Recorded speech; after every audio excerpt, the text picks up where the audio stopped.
한밤중에 혼자 있는 원룸에서의 경험은 내게 아직도 잊을 수 없는 공포로 남아있다. 그날 저녁 나는 늦은 시간까지 회사에서 일하고 집으로 돌아오던 길이었다. 초여름이라 밤 공기는 서늘했고 아파트 단지 사이로 불어오는 바람이 기분 좋았다. 집 앞에 도착했을 때 시계를 보니 밤 11시를 넘기고 있었다. 문을 열고 들어가자 마주하는 침대와 좁고 긴 방이 언제나처럼 나를 맞이했다. 평소와 다르지 않은 일상적인 풍경이었지만 그날은 묘하게도 무엇인가 불길한 느낌이 스며들어 있었다. 하지만 특별히 이상한 일은 아니라고 생각하고 곧 잊어버리기로 했다. 샤워를 하고 간단히 저녁을 준비한 후 노트북을 열고 잠시 일을 더하기로 마음먹었다. 타자 소리만 방 안에 울리는 가운데 어디선가 작은 소리가 들려오기 시작했다. 처음에는 바람 소리라 생각했다.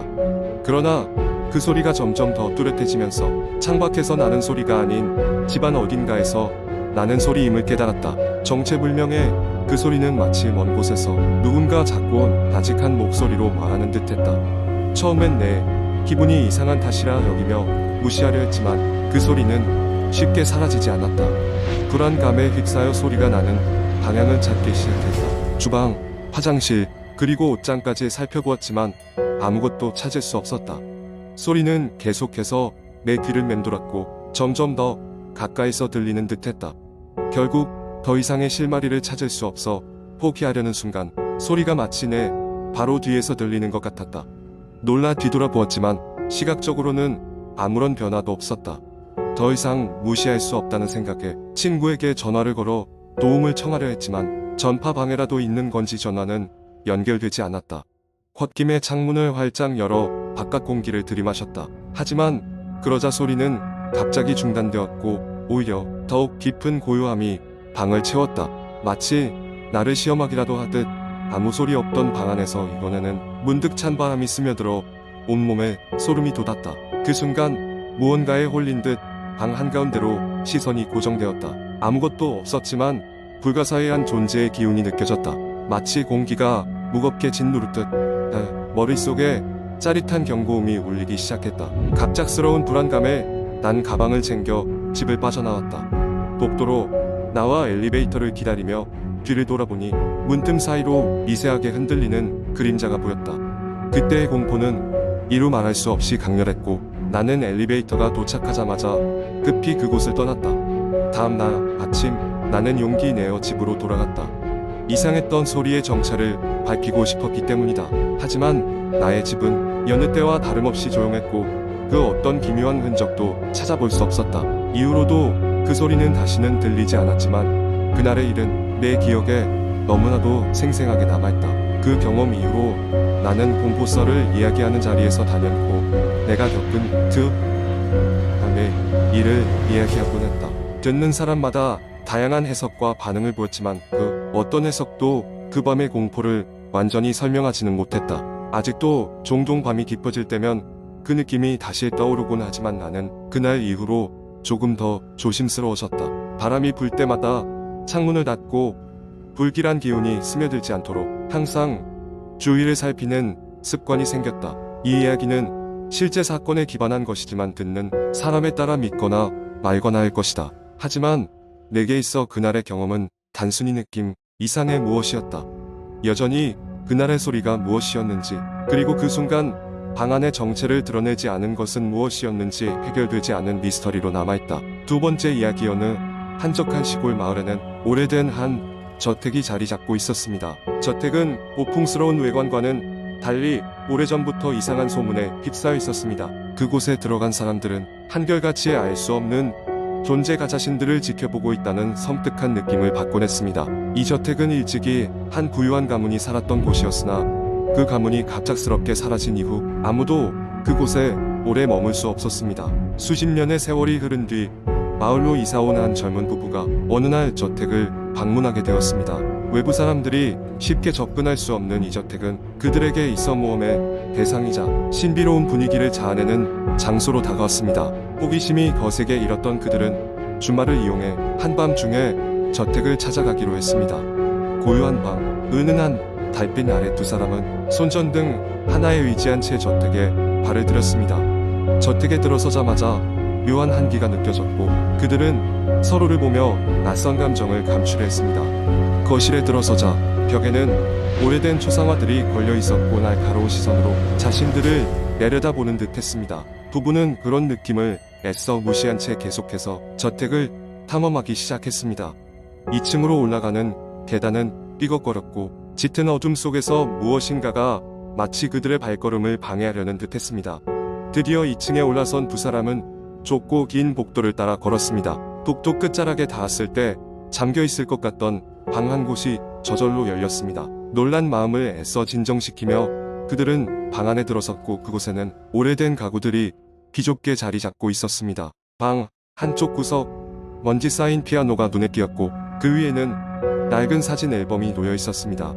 부부는 앨범을 펼쳐보았고 그 속에는 지금까지 보지 못했던 그 가문의 일원이 사라진 이유와 관련된 듯한 사진들이 담겨 있었습니다. 사진 속 인물들은 하나같이 어두운 표정을 짓고 있었고 특히 어린아이의 사진이 부부의 시선을 사로잡았습니다. 그 사진은 마치 그들에게 무언가를 전하려는 듯했습니다. 그 순간 갑작스럽게 방 안의 온도가 급격히 떨어졌고 문은 스스로 닫혔습니다. 두려움에 온몸이 얼어붙은 부부는 출구를 찾아 필사적으로 움직였습니다. 그러나 그들이 지나친 복도와 계단은 사라진 듯 보였고 저택은 끝없는 미로가 되어 그들을 가두는 듯했습니다.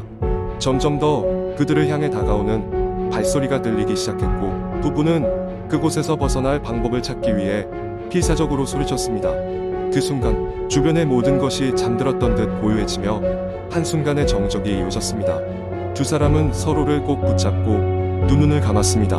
얼마나 시간이 흘렀을까요? 막연한 설렘과 두려움이 뒤섞인 저택의 비밀은 그들에게 통로를 내어주었고 그들은 어두운 터널의 끝에서 다시금 밝은 빛을 마주하게 되었습니다. 비록 저택에서 나올 수 있었던 부부는 그날의 기억을 지울 수 없었습니다. 그날 이후 그들은 그 저택으로 다시는 가지 않았고 저택은 다시금 정적에 잠겼으며 그곳에서 들은 속삭임은 아직도 어둠 속에서 그들만 아는 비밀이 되었습니다. 그 소문 많던 저택은 여전히 그곳에 자리하고 있었고 또 다른 누군가가 그곳을 찾을 나를 기다리고 있는 듯했습니다. 세 번째 이야기 몇 년 전 이맘때쯤 나는 서울의 한 작은 오피스텔에 혼자 살고 있었다. 그때는 회사에서 일이 많아서 밤늦게까지 일하고 새벽에 귀가하는 날이 빈번했다. 어느 날도 평소처럼 야근을 하고 밤 12시가 넘어서야 집에 돌아왔다. 엘리베이터를 타고 15층의 내 방으로 향하는데 피곤함에 눈이 감기고 몸이 천근만근이었다. 문을 열고 들어가자마자 이상한 기운이 감돌았다. 분명히 누군가 이 집에 다녀간 듯한 느낌이었다. 하지만 문은 꽁꽁 잠겨 있었고 침입의 흔적은 어디에도 없었다. 나는 별일 아니라 생각하며 무시했다. 며칠 뒤 또 비슷한 시간이 되어 최근에 집으로 돌아왔다. 이번에는 욕실에서 이상한 소리가 나는 것 같았다. 물이 뚝뚝 떨어지는 소리였다. 잘 잠궈놨던 샤워기의 수압이 다시 흘러나오는 소리였다. 짜증이 났지만 대수롭지 않게 넘겼다. 아마 건물의 수도관 문제일 거라 생각하고 그냥 넘어갔다. 그러던 어느 날 회사에서 큰 프로젝트가 끝나고 드디어 칼퇴를 할 수 있었던 날이었다. 오랜만에 일찍 집에 와서 쉴 생각에 기분이 좋았다. 그런데 집에 도착하자마자 나는 놀라운 광경을 목격했다. 거실의 모든 전등이 꺼져 있었고 컴퓨터 화면에 희미한 빛만 깜빡이고 있었다.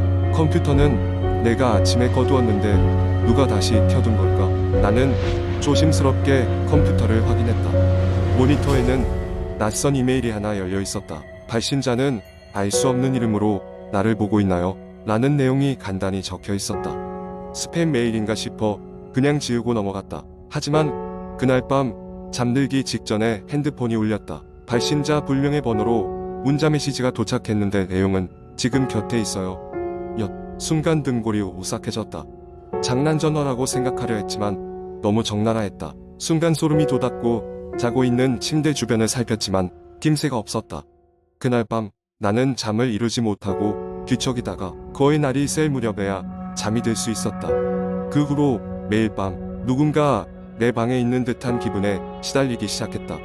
눈에 보이지 않는 존재가 나를 지켜보고 있고 매일 조금씩 더 가까워져 오는 기분이었다. 그러던 어느 날 밤 나는 거실에서 쿵 하는 소리에 눈을 떴다. 자명종 시간이 한참 지나는데도 어두워진 창밖을 보며 심장이 쿵쾅거렸다. 거실로 가보니 거실 바닥에 물기가 있었다. 분명 물컵이 엎어져 있었고 방 안은 이상하게도 차가운 공기로 가득 차 있었다. 도저히 안 되겠다 싶었던 나는 CCTV를 설치했다. 그렇게 며칠 뒤 나는 마지막으로 영상을 확인하게 됐다. 평소처럼 퇴근 후 집으로 돌아오지 않은 날이었다. 영상 속에서 믿기 힘든 것을 보았다. 아무도 없는 집안에 침대 밑에서 하얀 손이 나와 주변을 더듬거렸다. 그리고 그 손의 주인, 전혀 모르던 여자가 천천히 기어나왔다. 마치 내가 없는 집안에서 자신의 것인 양 집안을 돌아다녔다. 그녀는 카메라를 똑바로 보며 미소를 지었다가 다시 사라졌다. 나는 즉시 경찰에 신고했고 조사 결과 이 여자는 정신 이상자였으며 내 집의 비밀번호를 이미 알고 있었다고 한다. 다행히 그녀는 경찰에 붙잡혔고 나는 새로운 집으로 이사하게 되었다. 하지만 그 이후로도 종종 누군가 내 주변에 있는 듯한 기분에 시달리곤 했다. 그날의 공포가 아직도 나를 따라다니는 것만 같았다. 그 사건은 나에게 집이라는 공간이 얼마나 중요한지 그리고 경계를 소홀히 하지 말아야 한다는 교훈을 주었다. 이제 가끔 어두운 집에 홀로 남아있을 때면 그날의 영상이 떠오르며 다시 한번 문단속을 확인하게 된다.